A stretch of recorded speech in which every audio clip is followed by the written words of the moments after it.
Selamat pagi teman-teman. Selamat datang di podcast Hari Sabtu bersama saya Arik. Dan kali ini pada podcast ini kita kedatangan tamu seorang penulis asal dari Bekasi, Mas Ade Riyadi. Ya, selamat datang Mas. Selamat datang. Terima kasih undangannya.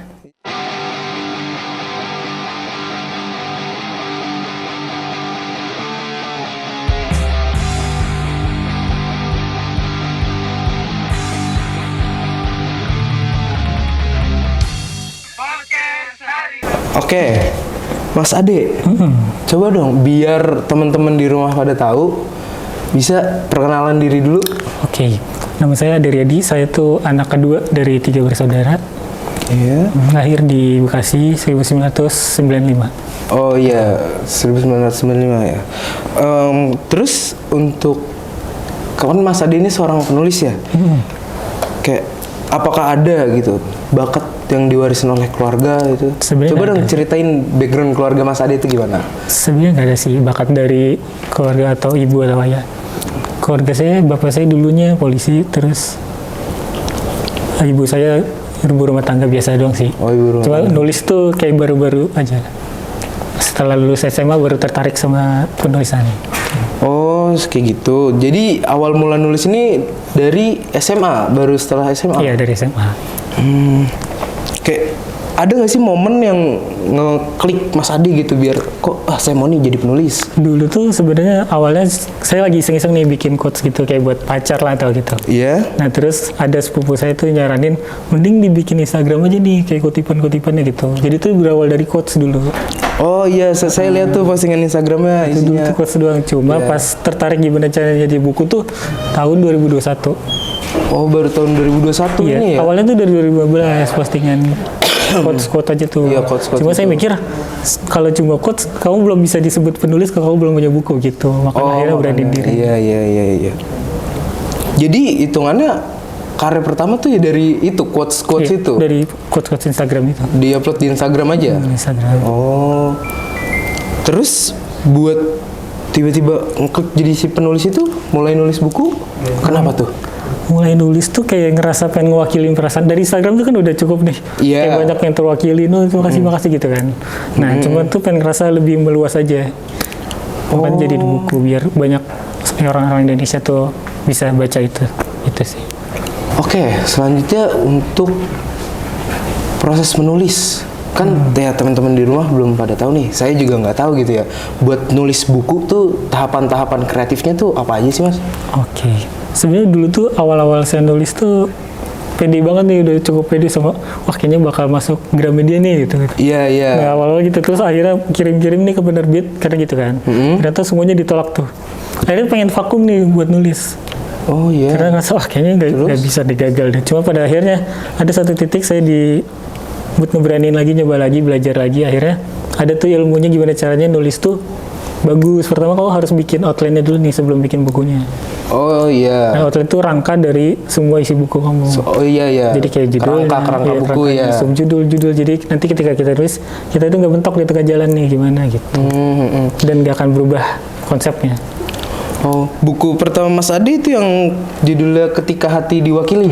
Ya, itu pertama. Nulis buku itu. Nah itu tuh pertama dan yang ditolak tuh banyak penerbit tuh. Oh, itu Dan sebelumnya akhirnya- banyak ditolak tuh. Dan akhirnya itu tuh nerbitin di Indi, bukan Bukan mayor. ikut penerbit mana, Ya, nerbitin. jadi penerbit Indi itu kan kita tuh kita tuh nggak diseleksi lagi. Oh, heeh. Jadi ajuin aja, Iya. nanti kita yang bayar. Nah bedanya sama penerbit mayor, kita diseleksi nih bagus atau enggaknya. Oh, Makanya banyak penulis-penulis baru tuh larinya ke Indi dulu sambil belajar. Oh, iya. Apa modal sendiri dulu gitu Iya, lah modal ya. sendiri dulu. Modal sendiri dulu gitu lah ya. Nah, terus apa ya? Klik yang ngebangkitin Mas Ade kan itu sempat ditolak-tolak terus nih.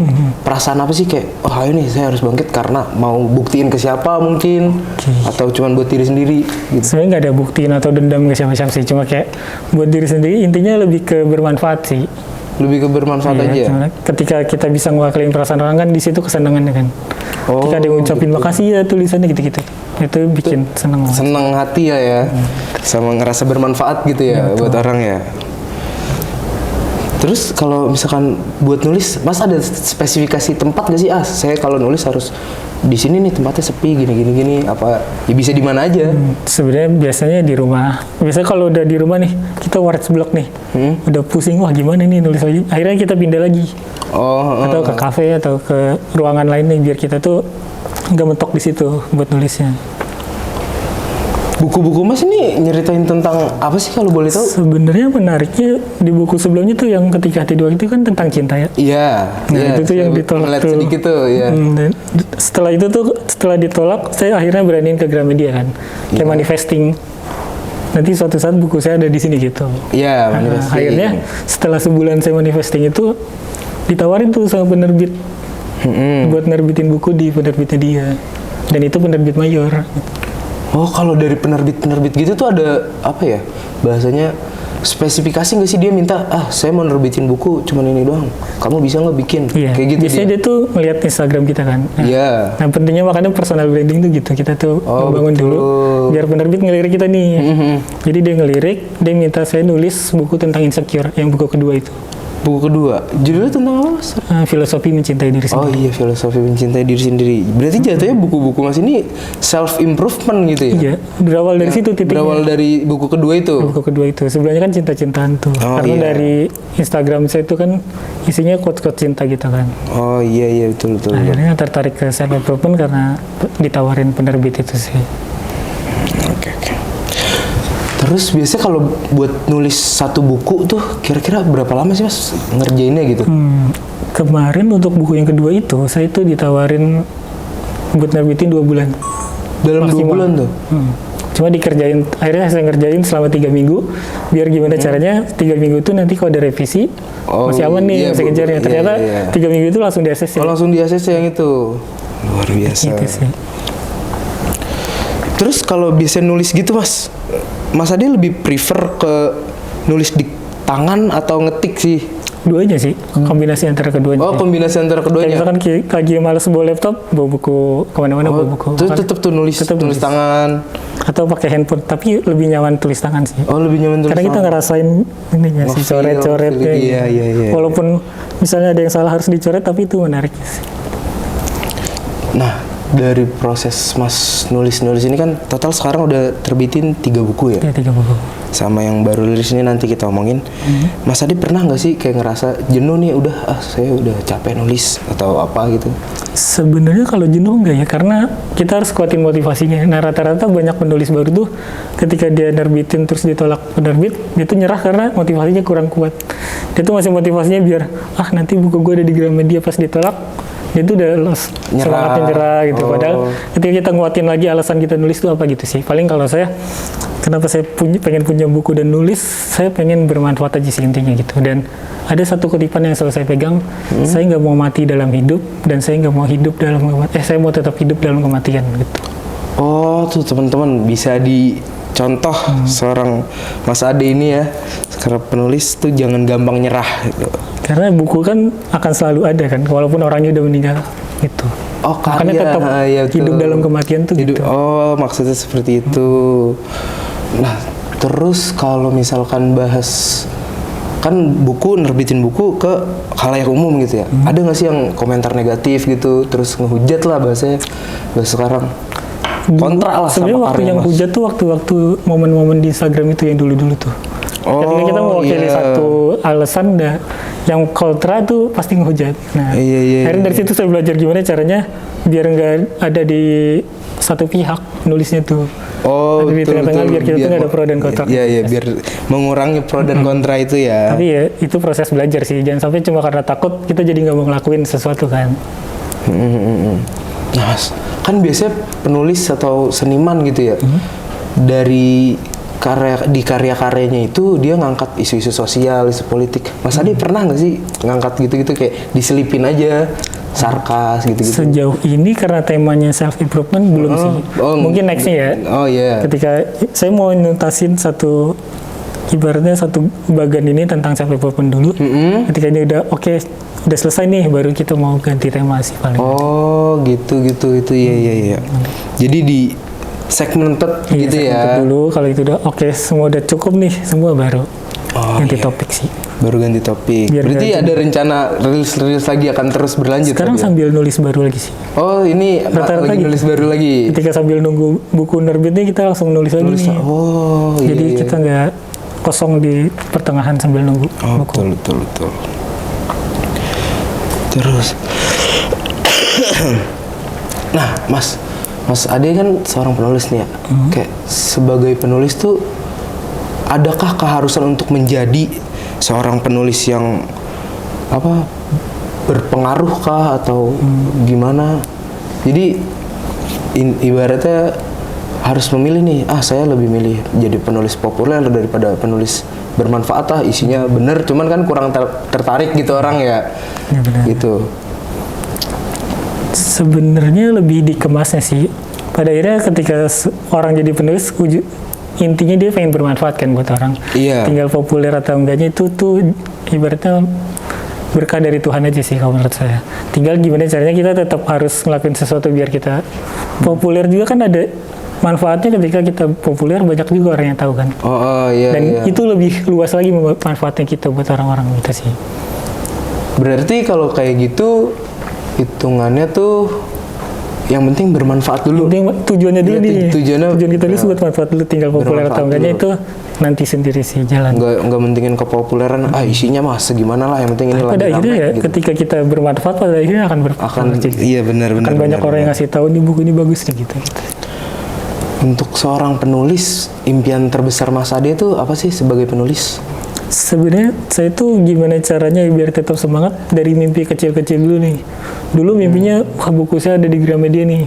Oh iya. Udah terwujud. Mimpi selanjutnya gimana caranya buku saya itu ada di bestseller di raknya. Oh iya. Jadi ditahapin tetap gitu. semangat lagi kan Iya, nulis betul, lagi. benar. Kalau saya mentok di Gramedia doang, udah nyerah nih, udah selesai nih. Tapi pada akhirnya yang menguatkan bukan cuma tujuannya, tapi juga alasan kita nulis itu yang paling penting sih menurut saya. Oh alasan nulisnya itu ya. Nah untuk Mas Ade sendiri alasan nulis Mas Ade itu apa? Dan itu bermanfaat buat banyak orang. Apalagi ketika kita ada yang nge-DM nih, Kak terima kasih ya bukunya udah membantu saya gitu. Oh iya. Itu tuh iya. kayak another level kebahagiaan sih, happiness banget. Dengar nih Mas ya, Mas lagi rilis buku kan? Iya, Tadi baru. buku apa sih Mas? Bisa diceritain ke penonton? Bukunya buku tentang self development juga, tapi ini lebih ke tentang overthinking. Jadi membantu orang-orang yang overthinking buat keluar dari zona, bukan cuma keluar sih, dia tuh lebih tenang lagi. Kadang kan kita ketika overthinking, kita tuh nggak perlu dikasih tahu apa penjelasan itu overthinking. Kita tuh cuma butuh tenangin gimana caranya kita tuh nggak ngerasain overthinking pas momen kita lagi ngerasain itu sih gitu. Oh Nah, jadi buku ini tuh isinya tentang kayak gitu-gitu. iya jawaban dari para segmen itu Gen Z. Gen Z. Oh yang overthinking mikirin Ya, banyak. hidup. Ada 3 fase sih di buku ini. Oh ada 3 fase. Apa aja Ada tuh? overthinking tentang hubungan, terus Iya. tentang society sama tentang masa depan. Oh itu umum sih Gen Z. Ngomongin situ aja. Kayak tentang hubungan kita takut, dia nanti kenapa-napa nih gitu. Dia lagi sama cewek lain atau sama cowok lain kayak gitu kan, rata-rata gitu kan overthinking anak-anak. Oh dijawab lah di buku ini. Jauh di buku ini gimana caranya kita mengelola emosi itu biar kita tuh nggak jadi negatif kan dari overthinking itu. Iya. Malah jadi jadi curiga terus ke pacar padahal dia tuh ngejaga banget kan perasaannya. Malah jadi berantem gitu. Makanya di buku ini tuh ditenangin gimana caranya kita bisa ngelola emosi kita gitu. Ini bukunya tuh berdasarkan Mas pribadi atau Mas emang Based on pribadi sama saya tuh ketika nulis saya selalu pengen riset orang langsung riset gitu. orang langsung gitu. Jadi saya punya teman misalkan kamu mau nulis tentang ini, aku mau riset dong gitu, obrolin gimana perasaan kamu lagi overthinkingnya tentang apa gitu. Jadi ketemu banyak orang buat riset itu sih. Oh salah satu metode penulisan Mas tuh berarti riset Iya, dari riset. orang terdekat kah atau umum? Umum bisa orang terdekat, biasanya sih orang terdekat. Biasanya karena orang biar lebih terdekat sih gampang ya. komunikasi. Oh. Dan sesuai temanya juga, nggak cuma orang terdekat doang. Oh iya betul. Jadi ada teman dekatnya, aduh dia lagi cemas nih, akhirnya Dia tuh ada masalah apa nih? Nah, Iya, jadi- kayaknya kelihatan kita sering kenal sih kayak orang-orang yang suka overthinking kan Iya, misalkan. betul. Nah, dia tuh yang saya deketin nih buat gimana ya cerita gitu-gitu. Nah, kita nanti galinya dari situ dan akan jadi relate ke orang lain kan ketika kita tuh langsung oh iya risetnya bener, langsung ke riset ya bener. Terus kesulitannya dari nulis buku ini tuh apa? sebenarnya kesulitannya risetnya itu sih. Oh, Harus risetnya itu. ngumpulin orang, Oh, itu doang ya, ngumpulin orang di mana nih? ngumpulin orang dan nulisnya selama kita udah punya outline dari sebuah buku itu akan lebih gampang sih. Tinggal Oh yang penting gimana itu. sih ngegali kadang kita juga sebagai penulis bisa nggak nyangka sama tulisan sendiri. Oh gitu. Kayak saya misalkan nulis gini, terus sama saya tuh selalu ngasih quotes di ujung bukunya. Nah kadang saya tuh tertampar sama quotes sendiri saya tulis gitu. Makanya saya bilang sebenarnya saya bukan nulis, saya cuma perantara dari apa yang Tuhan ingin sampaikan ke makhluk-makhluk kayak gitu. Oh, jadi ketika saya nggak ngerasa sombong, wah ini karya gue, enggak. Saya cuma tangan-tangan dari mewakili Tuhan aja sih. Oh betul, iya. Buku ini dikerjainnya berapa lama Mas? Ini risetnya sih yang lama, tapi kalau nulisnya cuma 1 bulan sih. Oh risetnya saat itu ya, yang lama itu ya? Karena nggak cuma pendapat pribadi kan, kita juga harus ngerasain dari pendapat orang, cerita orang gitu. Nih, maaf ya, bisa. Nih teman-teman bukunya. Tenang, kamu cuma cemas. Ini bisa didapetin di mana Mas? Di Gramedia sama marketplace penerbit kita Irama Widya. Irama Widya. Itu di marketplace online udah ada Online Shopee ada gitu-gitu Shopee, ada. TikTok, Oh iya. Tokopedia aman. Oke, terus lanjut ke ntar dikat ke tebar. Bingung gue juga. Apalagi ya? Oke. Tadi dibaca segmennya banyak kok, ini tinggal sedikit ya Mas. Ke-scroll kali. Terus langsung penutup, bahas apa lagi ya? Mau lengkapin isinya nggak apa-apa sih bahas. Kenapa? Mau dibahas isinya? Oh boleh. Mau bahas isinya. Banyak lagi kan? Oke. Mas Ade, bisa dibahas sedikit isi bukunya tuh tentang apa-apa aja tadi yang kebagi 3 segmen. Di buku ini tuh bukan tentang menjelaskan apa itu overthinking, penjelasan gimana. Ini tuh tentang isinya detail-detail orang yang lagi ngerasain overthinking. Makanya di sini itu ada kayak masalah tentang hubungan. Saya bisa kasih daftar isinya sih ya. Oke, boleh. Kayak masalah hubungan. Takut kalau pasangan yang deketin kita tuh cuma penasaran, atau kita takut jadi second choice gitu doang sih. Jadi lebih ke detail perasaan orang-orang yang lagi di fase itu. Makanya buku ini tuh bukan buku yang harus dituntasin satu habis gitu, tapi lebih enaknya tuh ketika kita baca pas momen itu kita ngerasainnya sih. Oh, kita lagi cemas nih sama sesuatu, apa nih, gitu. baru kita buka-buka bukunya, kita baca. Gimana caranya saya nulis tuh lebih banyak ke detail, dan makanya ketemu orangnya langsung kan. Nah biar itu tuh digali dari pengalaman orang langsung si cemasnya gitu. Oh iya. Terus karena society biasanya kan kayak takut diomongin orang nih, overthinking, nanti gue takut diomongin orang kayak gitu. Oh. Kayak misalkan kita dari perkumpulan, kita mau pergi dari satu perkumpulan, kita takut nih. Nanti setelah gue pergi, gue diomongin orang kayak gitu. Kalau gue cabut diomongin gitu-gitu. Rata-rata orang overthinkingnya itu sih. Oh iya. Kayak masa depan kita takut gak mau jadi apa-apa. Apalagi fase-fase kita lagi kuliah atau SMA tuh. Saya pribadi juga gitu kan tuh kalau gitu tuh. Takut nih gitu jadi apa-apa. Tapi di buku itu ditulisnya gimana caranya. Kita lihat dari sekarang dulu nih. Apa yang kita kerjain, apa yang akan kita lanjut terus kerjain dan tetap semangat buat kerjain itu. Kayaknya akan di situ sih arah. Nanti kita akan tahu jadi apa. Oh. Kayak saya nulis buku. Dan saya nggak akan pernah berhenti nulis buku karena nyaman di situ kan. Dan jadi akhirnya nanti saya tahu masa depan saya dia di penulis ini gitu.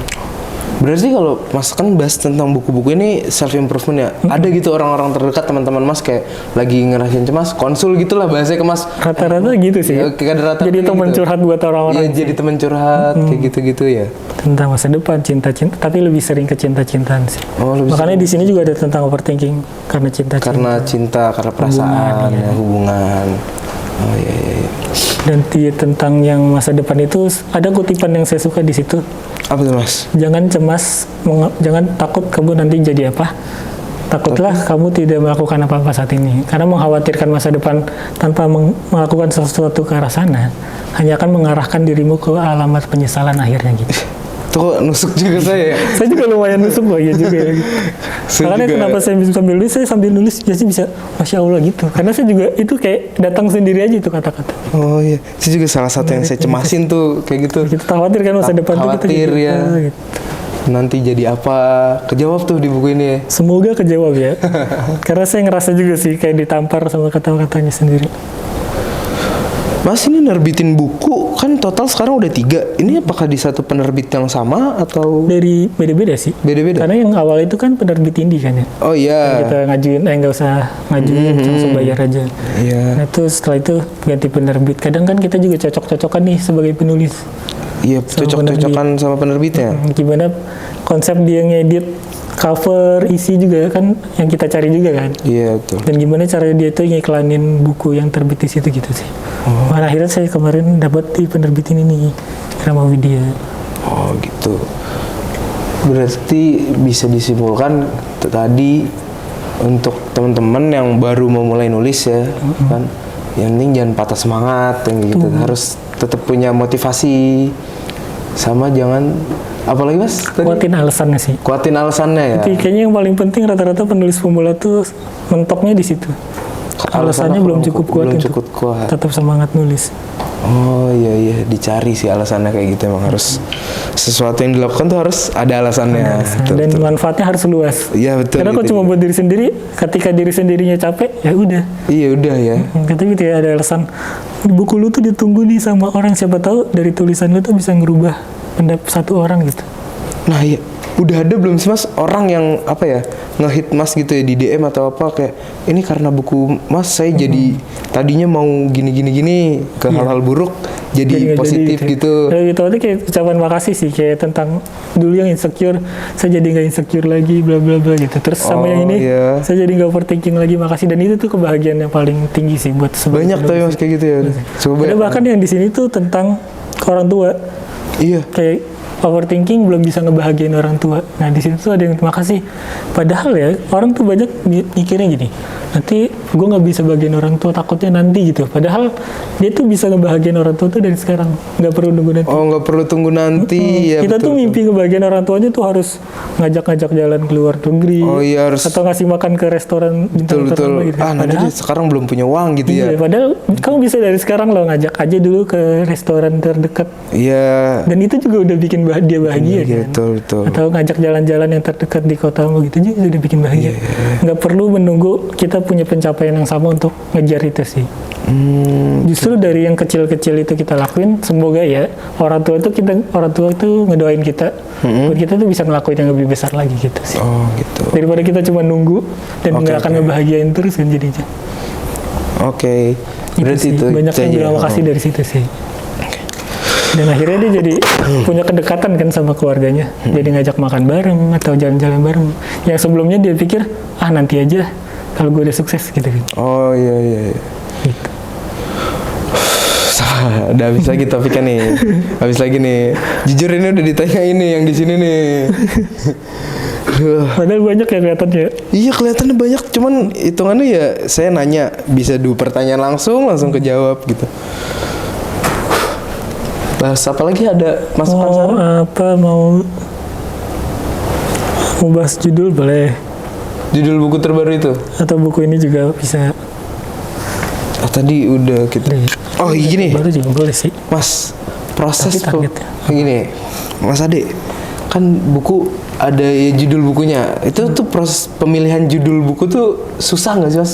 Susah juga sih. Susah juga ya Ini mau nentuin. langsung. Iya langsung. Langsung. Oke. Nah, proses buat nentuin judul buku Mas Ade itu susah nggak sih Mas? Sebenarnya prosesnya susah juga. Kadang ketika kita ngajuin ke penerbit, nggak semua penerbit langsung approve kan sama judulnya. Iya. Nah gitu. Kadang ada yang nolak karena judulnya kurang menarik gitu rata-rata. Tapi penerbit ikut turun tangan nentuin judul ini atau pure Mas penulis Ketika aja seorang dia penulis? nolak, kalau dia udah nolak di awal, dia nggak turun tangan kan. Ketika kita ajuin tapi oke nih, tapi judulnya agak diganti dikit nih. Paling keterlibatannya di situ ya. Request. Tapi persetujuan kita juga kan iya, sebagai betul, penulis betul. gitu sih. Kalau kayak gitu-gitu, Mas pernah nolak permintaan penerbit yang saya maunya judulnya kayak gini, kalau kamu ngomong nggak usah. Gitu. Justru buku ini pernah ditolak 2 kali penerbit. Oh iya. Iya. Dan makanya judulnya update lagi. Dulu sebelumnya judulnya Untukmu Yang Sering Overthinking. Akhirnya karena judulnya kurang menarik, akhirnya nemu nih judul Tenang Kamu Cuma Cemas gitu. Terus approve tuh penerbit. Approve tuh. Bahkan dulu nggak bukan cemas tapi takut. Takut. Dari penerbitnya kayaknya terlalu luas untuk sebuah Ketakutan gitu ya, kan. bahasa-bahasa takut. Kita bisa takut apa aja kan, tapi kalau cemas segmented udah overthinking pasti gitu. Oke. Yaudah kalau gitu penutupannya ya, Mas bisa ada kali advice buat teman-teman di rumah yang nonton, mungkin juga yang mau menjadi seorang penulis, bisa disampaikan? Buat kamu yang lagi nulis terus gimana cara tetap semangat buat nulis sih, paling kayak yang tadi dibahas di podcastnya, kita tuh harus kuatin dulu alasan kita nulis itu apa.